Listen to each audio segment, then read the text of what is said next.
नमस्कार। इमेजिन कीजिए आपने जीएसटी रजिस्ट्रेशन का पूरा फॉर्म फिल कर दिया, बिजनेस डिटेल्स भी भर दी, प्रमोटर डिटेल्स भी complete, principal place of business भी ऐड कर दिया, बैंक डिटेल्स भी सेव कर दी। अब आप रिलैक्स होकर सोच रहे हैं बस हो गया जीएसटी रजिस्ट्रेशन। लेकिन तभी जीएसटी पोर्टल स्क्रीन पर एक नया क्वेश्चन आ जाता है, सबमिट विद डीएससी या सबमिट विद ईवीसी। और इस मोमेंट पर ऑलमोस्ट हर टैक्स पेयर के दिमाग में एक ही सवाल आता है, ये डीएससी या ईवीसी अचानक कहां से आ गया? दोनों में डिफरेंस क्या है? और सबसे इम्पोर्टेंट, मुझे सेलेक्ट क्या करना है? अगर आपके दिमाग में भी कभी ये क्वेश्चन आए हैं तो टेंशन लेने की जरूरत नहीं है। आज हम डीएससी और ईवीसी को कोई बोरिंग लीगल डेफिनेशन से नहीं, बल्कि एक सिंपल और इंटरेस्टिंग स्टोरी के थ्रू समझेंगे। और मुझे पूरा यकीन है कि वीडियो के एंड तक ये टॉपिक आप कभी नहीं भूलेंगे। तो चलिए एक कहानी से इसकी शुरुआत करते हैं। दो बिजनेस ओनर्स हैं। पहला है राहुल। राहुल एक प्रोप्राइटरशिप बिजनेस चलाता है और दूसरी तरफ है एबीसी प्राइवेट लिमिटेड। अब दोनों ने जीएसटी रजिस्ट्रेशन का फॉर्म फिल कर दिया। अब दोनों सिर्फ एक लास्ट स्टेप दूर हैं, एप्लीकेशन सबमिट करना।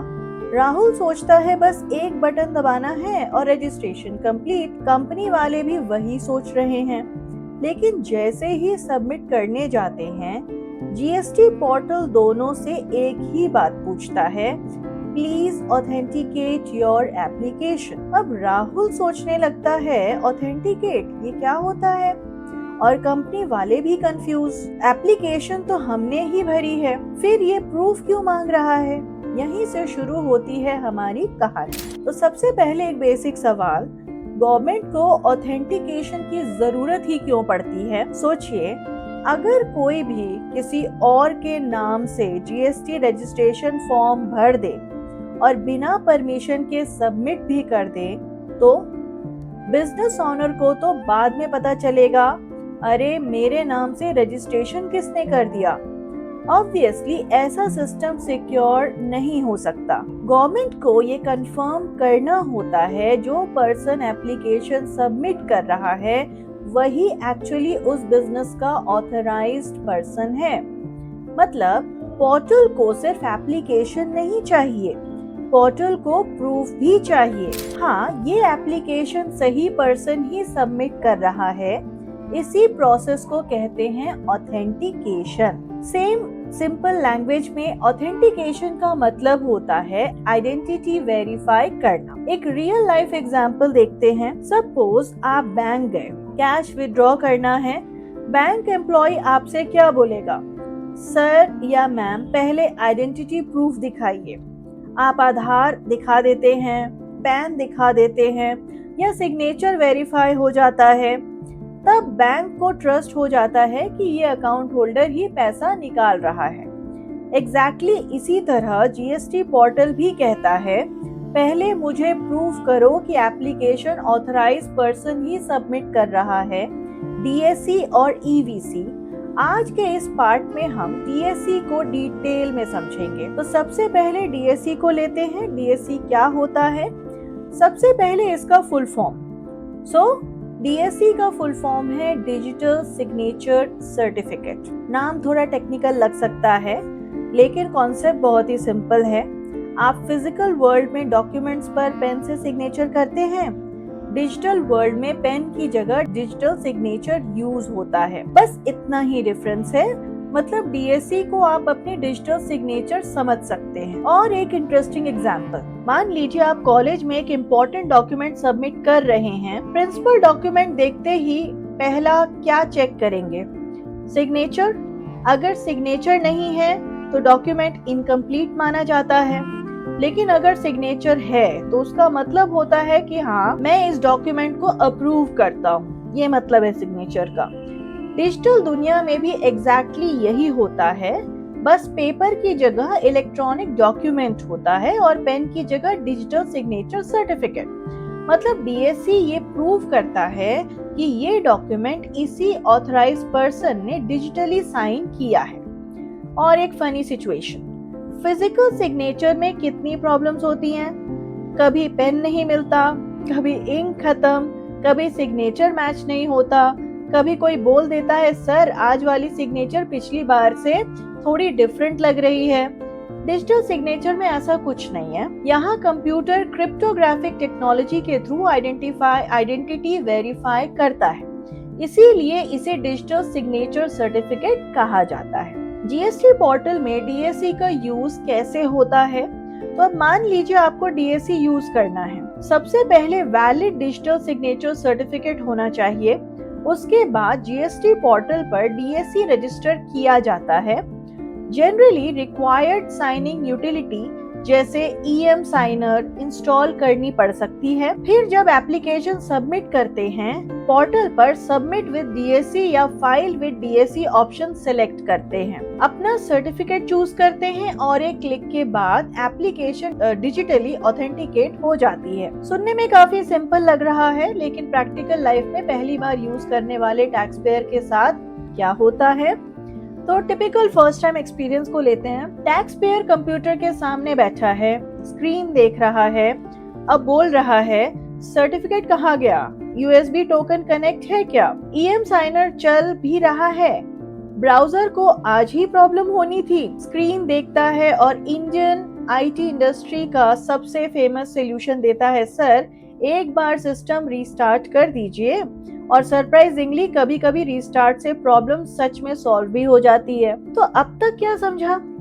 डीएसी का मतलब है डिजिटल सिग्नेचर सर्टिफिकेट। ये इलेक्ट्रॉनिक डॉक्यूमेंट पर आपकी डिजिटल सिग्नेचर की तरह काम करता है।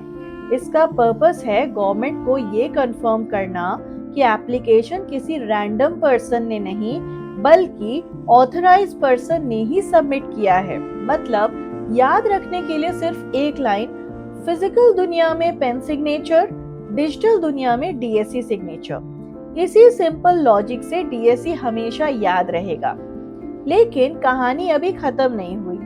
राहुल को तो डीएसी समझ में आ गया, लेकिन उसके मोबाइल पर एक ओटीपी भी आया। अब उसके दिमाग में एक नया सवाल, अगर डीएसी है तो फिर ईवीसी क्या है? इसी मिस्ट्री को हम अगले पार्ट में डिकोड करने वाले हैं इसी वीडियो में। तो अब तक हमने डीएसी समझ लिया, लेकिन राहुल की कहानी भी खत्म नहीं हुई। राहुल ने सोचा था कि शायद उसे भी डिजिटल सिग्नेचर सर्टिफिकेट यूज करना पड़ेगा, लेकिन जैसे ही उसने एप्लीकेशन सबमिट करने की कोशिश की, उसके मोबाइल पर एक ओटीपी आ गया। राहुल थोड़ा कंफ्यूज हो गया इससे। अरे ये ओटीपी किस लिए आया? अभी तो डिजिटल सिग्नेचर की बात चल रही थी। ये नया कैरेक्टर कौन है? और इसी जगह एंट्री होती है ईवीसी की। अब ईवीसी क्या होता है? तो सबसे पहले इसका फुल फॉर्म देखते हैं। ईवीसी का फुल फॉर्म है इलेक्ट्रॉनिक वेरिफिकेशन कोड। तो नाम सुनने में टेक्निकल लगता है, लेकिन अगर आपने कभी बैंक लॉगिन किया है, इनकम टैक्स पोर्टल यूज किया है या ऑनलाइन पेमेंट की है, तो आप ईवीसी का कॉन्सेप्ट पहले से ही जानते हैं, बस नाम अलग है। सिंपल लैंग्वेज में ईवीसी एक ओटीपी बेस्ड वेरिफिकेशन मेथड है। मतलब जीएसटी पोर्टल आपके रजिस्टर्ड मोबाइल नंबर या ईमेल पर एक ओटीपी भेजता है। आप ओटीपी एंटर करते हैं, पोर्टल वेरीफाई करता है कि हाँ ये वही ऑथराइज्ड पर्सन है और एप्लीकेशन ऑथेंटिकेट हो जाती है। बस इतना ही सिंपल है। चलिए राहुल के पास हम वापस चलेंगे। राहुल जीएसटी पोर्टल पर एप्लीकेशन सबमिट कर रहा है। पोर्टल बोलता है राहुल जी पहले प्रूफ कीजिए कि आप ही ऑथराइज्ड पर्सन हैं। राहुल बोलता है कैसे प्रूफ करूं?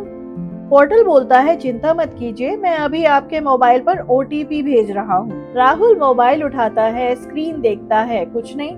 1 मिनट 2 मिनट, ओटीपी अभी तक नहीं। राहुल बोलता है नेटवर्क ही नहीं आ रहा। थोड़ी देर बाद आवाज आती है तो ओटीपी आ जाता है। राहुल ओटीपी एंटर करता है, पोर्टल तुरंत मैसेज दिखाता है वेरीफाइड सक्सेसफुली और एप्लीकेशन सबमिट हो जाती है।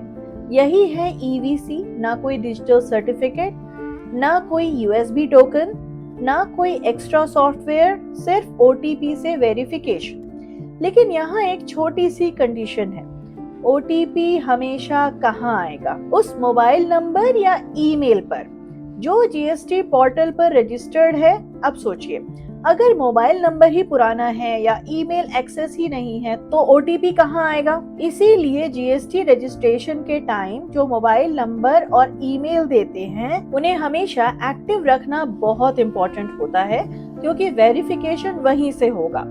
अब सबसे इम्पोर्टेंट क्वेश्चन, डीएससी और ईवीसी में डिफरेंस क्या है? बहुत सारे स्टूडेंट्स दोनों को सेम समझ लेते हैं, लेकिन एक्चुअली इनका ऑब्जेक्टिव सेम है, लेकिन मेथड अलग है। एक सिंपल एग्जांपल से समझिए। सोचिए आप एयरपोर्ट जा रहे हैं, सिक्योरिटी ऑफिसर बोलता है आइडेंटिटी वेरीफाई करनी होगी। एक पैसेंजर फिंगरप्रिंट यूज करता है, दूसरा पैसेंजर फेस स्कैन यूज करता है। वेरिफिकेशन दोनों का हो गया, लेकिन मेथड अलग था। एग्जैक्टली वैसे ही जीएसटी पोर्टल को सिर्फ ये कंफर्म करना है कि एप्लीकेशन ऑथराइज्ड पर्सन ही सबमिट कर रहा है। अब चाहे वेरिफिकेशन डिजिटल सिग्नेचर से हो या ओटीपी से, डेस्टिनेशन सेम है, बस रास्ता अलग अलग है। चलिए एक क्विक कंपैरिजन हम करेंगे इनके बीच। अगर मैं आपसे पूछूं डीएससी क्यों यूज करते हैं, आप तुरंत बोलेंगे डिजिटल सर्टिफिकेट। और अगर पूछूं ईवीसी क्या यूज करता है, जवाब होगा ओटीपी वेरिफिकेशन। डीएससी में सर्टिफिकेट बेस्ड डिजिटल साइनिंग होती है, ईवीसी में रजिस्टर्ड मोबाइल या ईमेल पर ओटीपी आता है। डीएससी के लिए डिजिटल सिग्नेचर सर्टिफिकेट और रिक्वायर्ड टेक्निकल सेटअप की जरूरत हो सकती है। मतलब एक लाइन में याद रखिए, ईवीसी के लिए सिर्फ रजिस्टर्ड कॉन्टैक्ट डिटेल्स एक्सेसिबल होनी चाहिए। मतलब एक लाइन में याद रखिए, डीएससी का मतलब है डिजिटल सर्टिफिकेट से सिग्नेचर और ईवीसी का मतलब है ओटीपी से वेरिफिकेशन। अगर ये एक लाइन याद हो गई तो एग्जाम में कभी भी कंफ्यूजन नहीं होगा और जीएसटी पोर्टल पर भी। लेकिन अब एक और इंटरेस्टिंग क्वेश्चन, क्या हर टैक्स पेयर अपनी मर्जी से डीएससी या ईवीसी चूज कर सकता है? जवाब है नहीं। ये डिपेंड करता है कि आपके बिजनेस कॉन्स्टिट्यूशन और एप्लीकेबल जीएसटी पोर्टल रिक्वायरमेंट्स पर। मान लीजिए एक तरफ राहुल है, उसका प्रोप्राइटरशिप बिजनेस है, दूसरी तरफ एक प्राइवेट लिमिटेड कंपनी है। क्या दोनों का प्रोसेस हमेशा सेम होगा? बिल्कुल नहीं। कुछ एंटिटीज के लिए जीएसटी रूल्स के अकॉर्डिंग डीएससी मैंडेटरी हो सकता है, इसीलिए सिर्फ ऑप्शन देखकर डिसाइड नहीं करना, अपनी बिजनेस कॉन्स्टिट्यूशन भी समझना जरूरी है। और यही पिछले टॉपिक्स का कनेक्शन समझ में आता है। याद है हमने जीएसटी रजिस्ट्रेशन के स्टार्टिंग में बिजनेस कॉन्स्टिट्यूशन पढ़ा था, प्रोप्राइटरशिप, पार्टनरशिप, एलएलपी, कंपनी। उस वक्त शायद लगा होगा इसका डीएससी और ईवीसी से क्या रिलेशन है। अब रिलेशन समझ में आ रहा है। जीएसटी में कोई भी टॉपिक अलग नहीं होता, सब एक दूसरे से कनेक्टेड होते हैं। बिजनेस कॉन्स्टिट्यूशन समझोगे तो ऑथराइज सिग्नेटरी समझ आएगा, तो डीएससी और ईवीसी ऑटोमेटिकली समझ आ जाएंगे। इसी को कहते हैं कंसेप्चुअल लर्निंग। अब बात करते हैं एक बहुत इंपॉर्टेंट पर्सन की, ऑथराइज सिग्नेटरी। नाम थोड़ा फॉर्मल लग सकता है, लेकिन रोल बहुत ही सिंपल है। सोचिए एक कंपनी में 200 एम्प्लॉइज हैं। अब अगर कोई इंटर्न बोले आज मूड अच्छा है, चलो जीएसटी रिटर्न फाइल कर देता हूँ, क्या ये पॉसिबल है? बिल्कुल नहीं। जीएसटी कंप्लायंस कोई ग्रुप प्रोजेक्ट नहीं है जहां जो चाहे सबमिट कर दे। गवर्नमेंट सिर्फ उसी पर्सन को एक्सेप्ट करती है जिसे बिजनेस ने ऑफिशियली ऑथराइज किया है।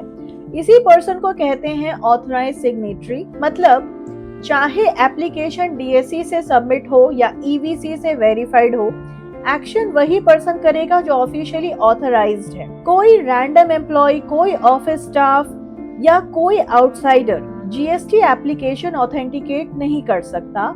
और इसी वजह से जीएसटी रजिस्ट्रेशन के टाइम ऑथराइज सिग्नेटरी की डिटेल्स बहुत केयरफुली फिल की जाती है, क्योंकि आगे चलकर वही पर्सन जीएसटी पोर्टल पर बिजनेस को लीगली रिप्रेजेंट करेगा। तो अब तक का क्विक रिकैप कर ले। तो अब तक हमने 3 इंपॉर्टेंट कॉन्सेप्ट समझ लिए। पहला, ईवीसी एक ओटीपी बेस्ड वेरिफिकेशन मेथड है। दूसरा, डीएससी और ईवीसी दोनों का पर्पस सेम है, आइडेंटिटी ऑथेंटिकेट करना, लेकिन प्रोसेस अलग है। और तीसरा, एप्लीकेशन सिर्फ ऑथराइज सिग्नेटरी ही ऑथेंटिकेट कर सकता है। अब एक प्रैक्टिकल चैलेंज बाकी है। रियल लाइफ में डीएसी यूज करते वक्त सबसे कॉमन प्रॉब्लम्स क्या आती हैं और ईवीसी में ओटीपी कब फेल हो जाता है? इसी प्रैक्टिकल डिस्कशन के साथ हम नेक्स्ट पार्ट को कंटिन्यू करते हैं इसी वीडियो में। तो अब तक हमने समझ लिया डीएसी क्या होता है, ईवीसी क्या होता है और ऑथराइज सिग्नेटरी का रोल क्या होता है, लेकिन रियल लाइफ में थियरी से ज्यादा प्रॉब्लम्स प्रैक्टिकल यूज के टाइम आती है और ऑनेस्टली जीएसटी पोर्टल से ज्यादा लोग कभी कभी अपनी ही सेटिंग से परेशान होते हैं। तो चलिए देखते हैं सबसे कॉमन प्रैक्टिकल प्रॉब्लम्स। तो सबसे पहले हम डीएसी की बात करेंगे। तो इमेजिन कीजिए एक अकाउंटेंट पूरे कॉन्फिडेंस के साथ बोलता है, सर सब रेडी है, एप्लीकेशन भी फिल हो गई, डीएसी भी है, अब बस सबमिट करना है। लेकिन जैसे ही सबमिट विद डीएसी पर क्लिक किया, एरर आ गया। अब पैनिक शुरू। सबसे पहला डायलॉग, जीएसटी पोर्टल ही खराब है। लेकिन जरूरी नहीं कि हर बार प्रॉब्लम पोर्टल की ही हो। बहुत बार प्रॉब्लम हमारे सेटअप में होती है, जैसे डिजिटल सिग्नेचर सर्टिफिकेट एक्सपायर हो चुका हो या गलत सर्टिफिकेट सेलेक्ट हो गया हो या डीएसी प्रॉपर्ली रजिस्टर्ड ही ना हुआ हो। कभी यूएसबी टोकन डिटेक्ट नहीं होता, कभी ईएम साइनर बैकग्राउंड में रन ही नहीं कर रहा होता और कभी पैन डिटेल्स मैच नहीं करती। रिजल्ट, एप्लीकेशन सबमिट ही नहीं होती। इसलिए जब भी डीएसी एरर आए, सबसे पहले पोर्टल को ब्लेम करने से पहले अपना सेटअप चेक करिए। सर्टिफिकेट वैलिड है या नहीं, यूएसबी टोकन प्रॉपर्ली कनेक्टेड है, करेक्ट सर्टिफिकेट सेलेक्ट हुआ है और रिक्वायर्ड यूटिलिटी प्रॉपर्ली रन कर रही है या नहीं। बहुत बार सोल्यूशन इतना ही सिंपल होता है। अब हम बात करेंगे ईवीसी की। तो लोग सोचते हैं ओटीपी वाला प्रोसेस है, इसमें प्रॉब्लम ही क्या होगा, लेकिन प्रैक्टिकल लाइफ कुछ और ही कहती है। मान लीजिए पोर्टल ने ओटीपी भेज दिया, आप मोबाइल देखते हैं, ओटीपी आया ही नहीं, आप रीसेंड करते हैं, फिर एक और ओटीपी आता है, लेकिन आदत से मजबूर आप पहले वाला ओटीपी एंटर कर देते हैं। पोर्टल तुरंत बोलता है इनवैलिड ओटीपी और यूजर बोलता है ये पोर्टल मुझे पर्सनली पसंद ही नहीं करता। नहीं, पोर्टल को आपसे कोई पर्सनल प्रॉब्लम नहीं है, बस उसे लेटेस्ट ओटीपी चाहिए। एक और कॉमन सिचुएशन, जीएसटी रजिस्ट्रेशन के टाइम जो मोबाइल नंबर दिया था वो नंबर अब यूज नहीं होता या ईमेल आईडी का पासवर्ड ही आपको याद नहीं है। अब ओटीपी आएगा कहाँ? इसीलिए रजिस्ट्रेशन के बाद भी मोबाइल नंबर और ईमेल आईडी अपडेटेड रखना बहुत इंपॉर्टेंट होता है, क्योंकि वेरिफिकेशन वहीं से होगा। चलिए एक प्रैक्टिकल कंपैरिजन हम देखेंगे। दो बिजनेसेस हैं, पहला मीना एंटरप्राइजेस, एक प्रोप्राइटरशिप बिजनेस, दूसरा स्मार्ट बिजनेस प्राइवेट लिमिटेड। दोनों ने जीएसटी रजिस्ट्रेशन एप्लीकेशन फिल कर दी। अब एप्लीकेशन ऑथेंटिकेट करनी है। मीना अपने एप्लीकेबल ऑप्शन के हिसाब से ईवीसी सेलेक्ट करती है, मोबाइल पर ओटीपी आता है, ओटीपी एंटर करती है, वेरिफिकेशन कंप्लीट, एप्लीकेशन सबमिट। दूसरी तरफ स्मार्ट बिजनेस प्राइवेट लिमिटेड को एप्लीकेबल रिक्वायरमेंट के अकॉर्डिंग डीएसी यूज करना है। डिजिटल साइनिंग कंप्लीट होती है, एप्लीकेशन ऑथेंटिकेट हो जाती है। दोनों बिजनेसेस का डेस्टिनेशन सेम था, एप्लीकेशन सक्सेसफुली सबमिट हो गई, लेकिन दोनों का रास्ता अलग था। एक ने ओटीपी यूज किया, दूसरे ने डिजिटल सिग्नेचर। इसी को कहते हैं डीएसी और ईवीसी का प्रैक्टिकल डिफरेंस। अब एक इंटरेस्टिंग क्वेश्चन, क्या डीएसी बेटर है या ईवीसी बेटर है? सच तो ये है, ये कंपैरिजन वैसे ही है जैसे कोई पूछे बाइक बेटर है या कार। जवाब डिपेंड करता है आपकी रिक्वायरमेंट क्या है। जीएसटी पोर्टल भी यही कहता है कि एक मेथड हमेशा बेस्ट है। पोर्टल सिर्फ एप्लीकेबल रूल्स फॉलो करता है, जहां डीएसी रिक्वायर्ड है वहां डीएसी, जहां ईवीसी एप्लीकेबल है तो वहां ईवीसी। इसलिए हमेशा अपने बिजनेस कॉन्स्टिट्यूशन और एप्लीकेबल जीएसटी रिक्वायरमेंट्स को फॉलो करिए। तो चलिए अब 30 सेकेंड्स का क्विक रिवीजन हम करेंगे। अगर एग्जाम में ये क्वेश्चन आ जाए डीएसी का फुल फॉर्म, तो तुरंत जवाब होगा डिजिटल सिग्नेचर सर्टिफिकेट। ये किस लिए यूज होता है? इलेक्ट्रॉनिक डॉक्यूमेंट को डिजिटली साइन करने और आइडेंटिटी ऑथेंटिकेट करने के लिए। अब ईवीसी, इलेक्ट्रॉनिक वेरिफिकेशन कोड, ये किस लिए यूज होता है? ओटीपी के थ्रू आइडेंटिटी वेरीफाई करने के लिए।